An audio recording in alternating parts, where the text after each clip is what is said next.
Hey, Kyle Querec here, and today we have a composer, a producer, an educator, and even more than that, someone that was part of a scene that is now giving us today's gaming industry. He was doing it back in the 90s. Some people know him as Mitch, everyone knows him as Michael Sweet. What an honor it is today to have him here on Music Minded. Get him out.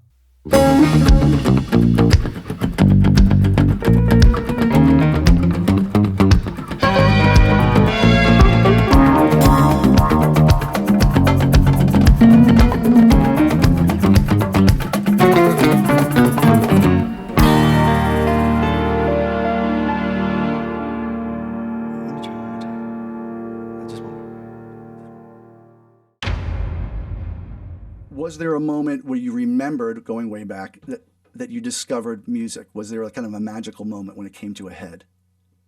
My mom had this record collection in her basement, which were all 45s, and they were like in this green little box. And my sister and I would take them out and we put them on the record player. It was like a cheap little turntable that we had, and we'd listen to them.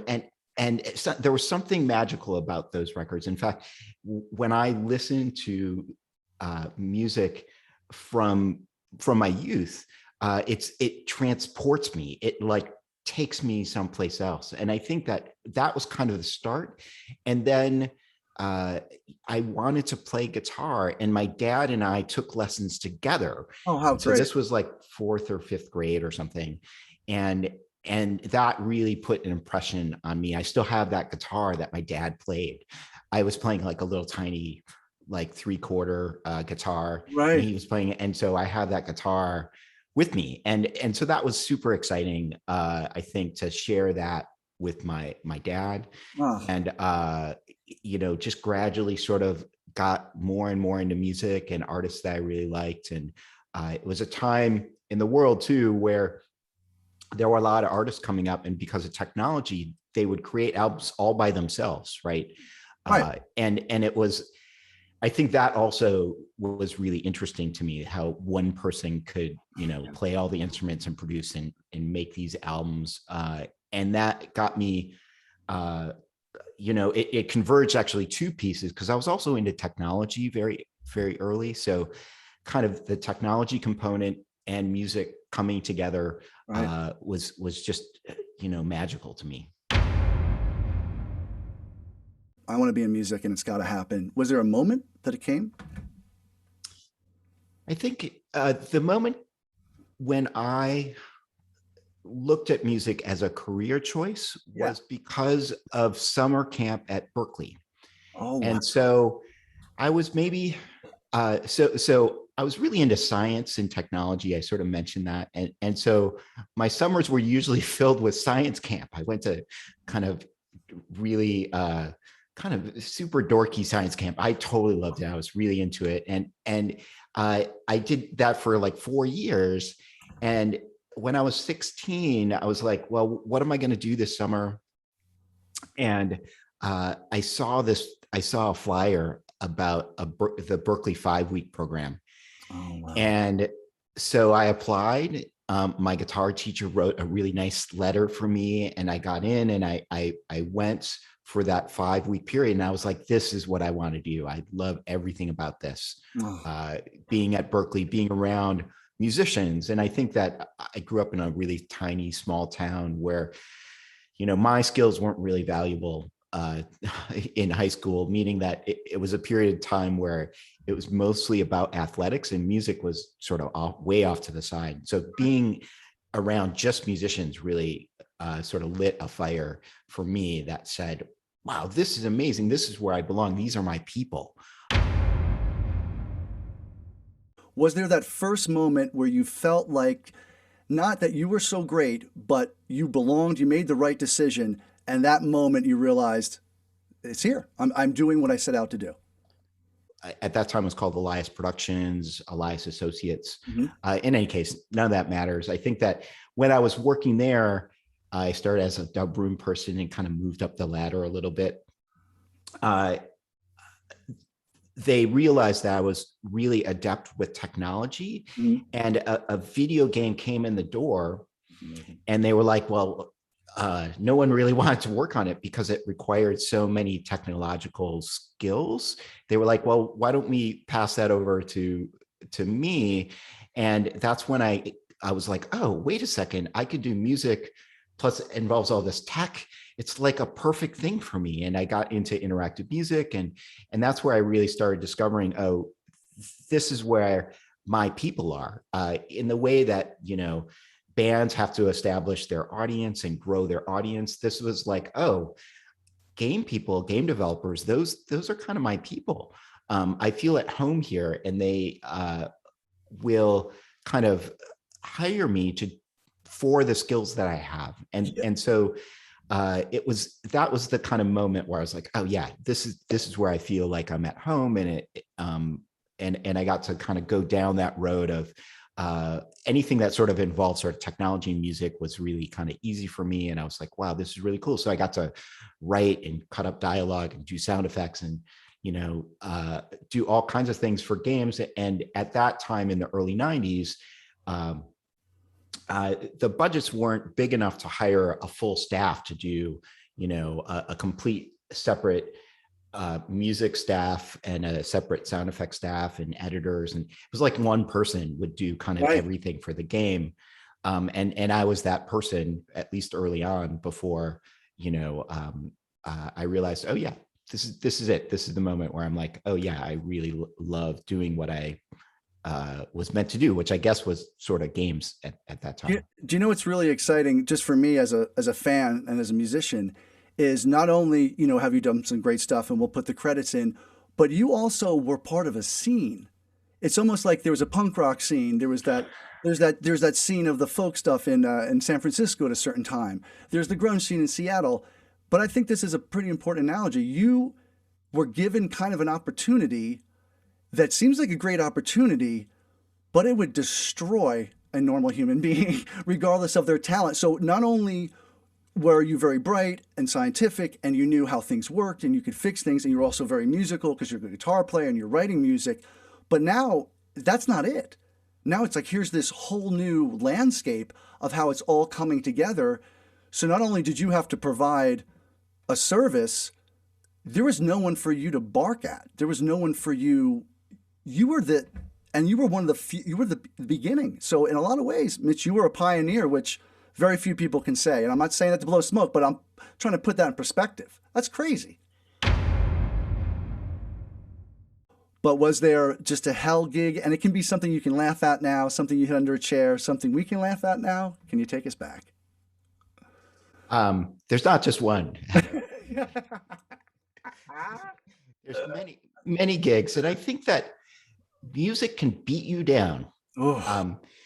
And because at some point you realize music is your source of income, but music is also the things that like saved me as a teenager. It's the thing that like allowed me to like go into my own little world and survive and put up a bubble around myself.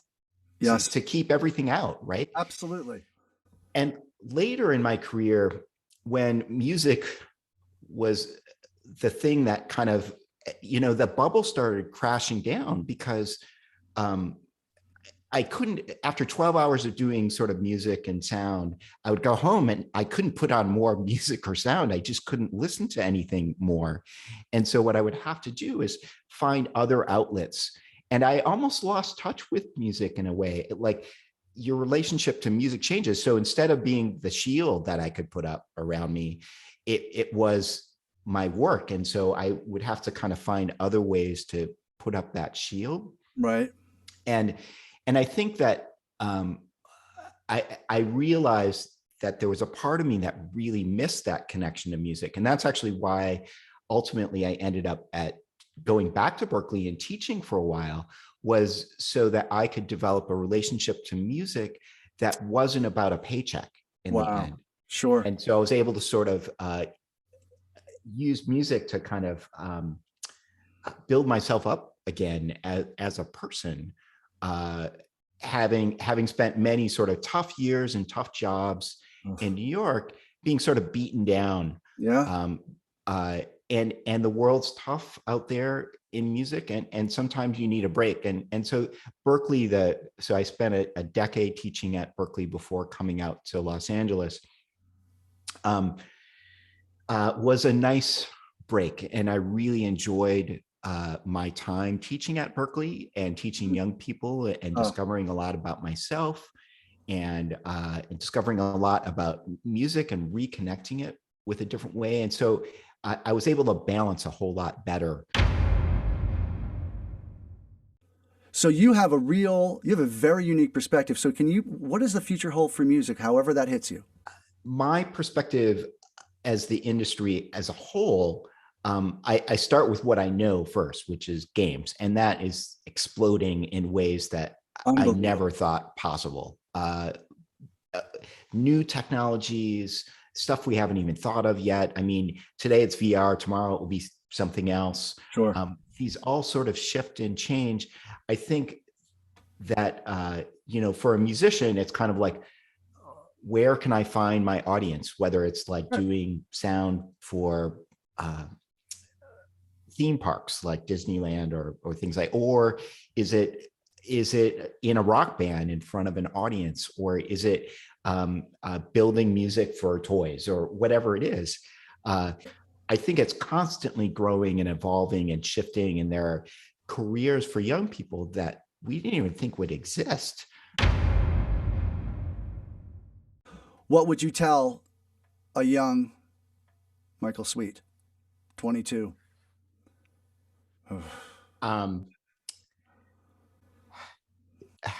I think what's interesting about being young is that you're incredibly naive.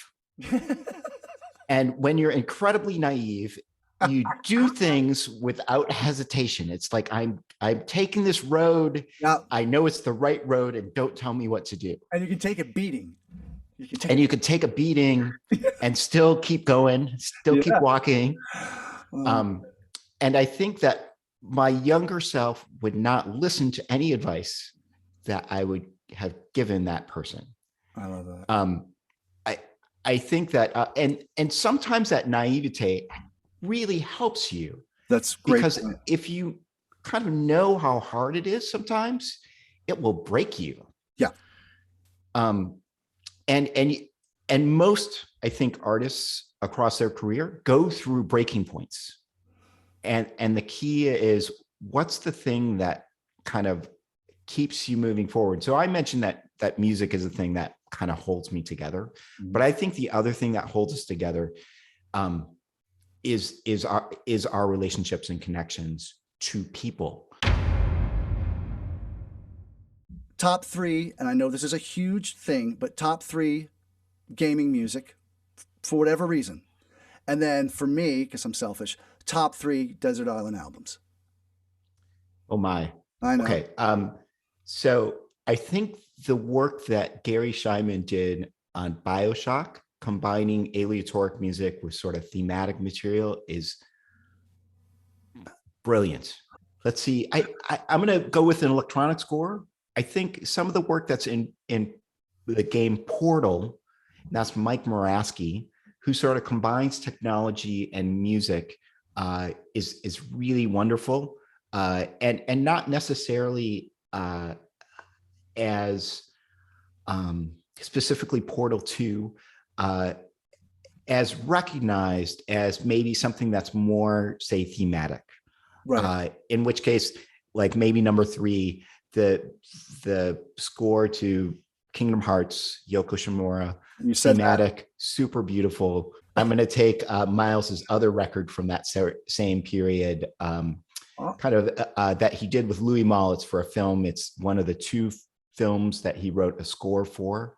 It's called Lift to the Scaffold, and that's its loose translation. Brilliant, just brilliant record. Love it. Prince, 1999. And that's a tough, like I was kind of wavering back and forth between Prince Controversy or Prince 1999. Anyways, huge Prince fan, yes. Primarily because he did so much of the music by himself, and just brilliant. And that record has depth and mystery and uniqueness, and I just love it, kind of everything about it. In fact, some of the later tracks on that record, Lady Cab Driver's like one of my favorite tracks. I'd probably go with Sergeant Pepper's. I know. Again, super common, I know. but brilliant. Everyone that participated in that record, including the producer, I think just amazing imagination. What are the 3 meals that you're having? Sushi would have to be one of them. Oh, yes, sir. Totally into sushi. Chicago, fantastic meal we ate at El Ideas. Oh, It's an incredible restaurant. It's kind of like the chef is like right there and cooking right in front of you, and it's totally amazing. And he's doing crazy stuff, and the food is incredible and delightful. So El Ideas. There was one of my favorite restaurants was on Restaurant Row, believe it or not, in New York City. Yes, It was sir. called Lot Fees, and it was a Moroccan restaurant owned by a Moroccan family, and it had the best, amazing comfort Moroccan food. Number 9. Number 9. Can you tell us, is there something that we can talk about you've done recently or something that's coming up that we can talk about? Like 3 of the ones I'm working on are mobile titles. Another one is more of a Mac PC game. Okay.